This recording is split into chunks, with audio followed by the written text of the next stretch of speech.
I want to take a little bit of time to address the shootings in Atlanta, Georgia, in the massage parlors.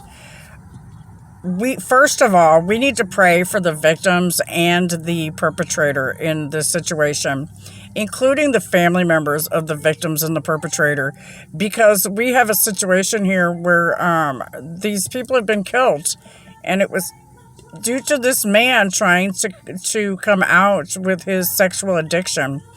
This is one of the topics that I've brought up in the past few weeks that need to be addressed in the mental health industry within our country. Failing to address these types of issues is exactly what causes situations like this to occur.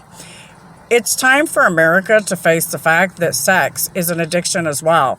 And the more we feed into this addiction online, and as well as in the TV and in other sources where our kids can obtain these types of materials, the bigger problem we're going to have.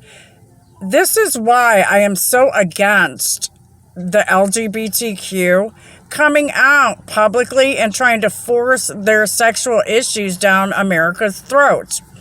It's part of the problem.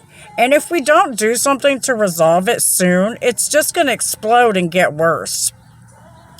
We've come to a crossroad in our country where we've got some things to face morally and ethically, not just within our judicial system and within family court, but also within our social networks, including social media involved in the internet.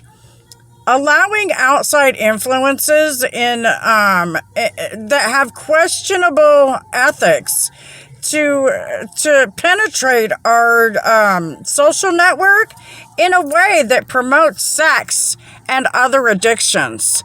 It's time to nip this in the bud and do something about it, because failing to do so is going to put more people in danger and cause more violence in the end.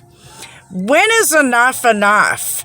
It's time to face sexual addiction as well as drug addiction and alcohol addiction too.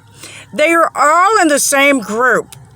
For those of you who don't have the understanding of this situation, we can only look to the media who we rely on in order to give accurate and fair analysis of situations, including several situations where opioids were used as an excuse in order to attack and kill people, as well as alcohol and other narcotics. When you start to see this as a pattern, it's time to do something. We're focusing on the wrong things in our country, and it's time for change. No one has expressed this any more than I have, especially since my daughter Tiara was born.